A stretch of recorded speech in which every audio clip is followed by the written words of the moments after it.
সংস্কৃতির মধ্য দিয়ে সমাজের চিত্র, রাজনীতির চিত্র তুলে ধরতে হবে।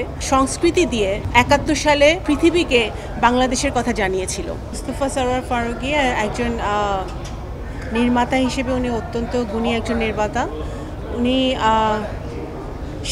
স্বৈরাচারী শেখ হাসিনার ১৭ বছরের যে একটি ফ্যাসিবাদী চরিত্র, গণতন্ত্র হরণের যে চরিত্র, সেই চরিত্রটাকে, সেই সময়টাকে উনি তুলে ধরেছেন 840-তে।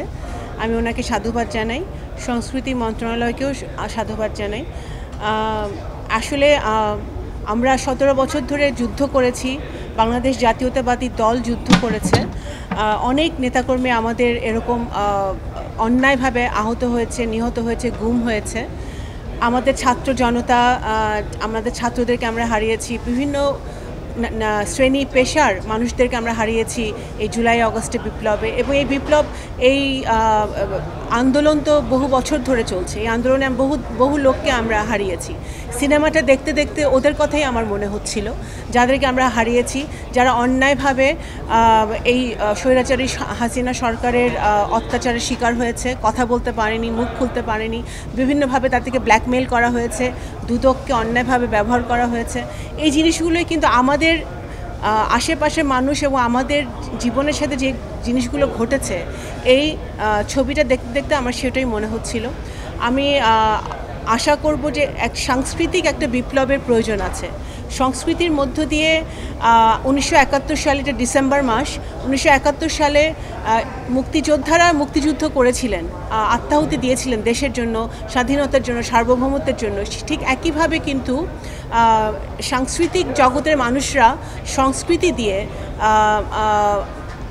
71 সালে সারা বাংলাদেশে এবং পৃথিবীকে বাংলাদেশের কথা জানিয়েছিল। আজকে সেই আবার সংস্কৃতির জগতে একটা বিপ্লবের প্রয়োজন, এবং যাতে ভবিষ্যতে এই ধরনের স্বৈরাচারী শাসকরা আর কখনো বাংলাদেশে আসতে না পারে, বসতে না পারে। সুযোগ হয় না, আমি অনেক বহু বছর পরে সিনেমা হলে এসেছি, কিন্তু অবশ্যই আমাদেরকে ইনভাইট করেছেন সংস্কৃতি মন্ত্রণালয়, আমি ধন্যবাদ জানাই। এবং এটা সকলের দেখা উচিত, এই সিনেমাটা সকল শ্রেণী পেশার মানুষ দেখবে এবং সকলের দেখা উচিত। আমি আবারও বললাম, আমার জন্য এটা একটি অত্যন্ত নতুন অভিজ্ঞতা, আমি এই ধরনের সিনেমা দেখাতে। এবং আমি বলতে চাই যে সংস্কৃতির মধ্য দিয়ে সমাজের চিত্র, রাজনীতির চিত্র তুলে ধরতে হবে।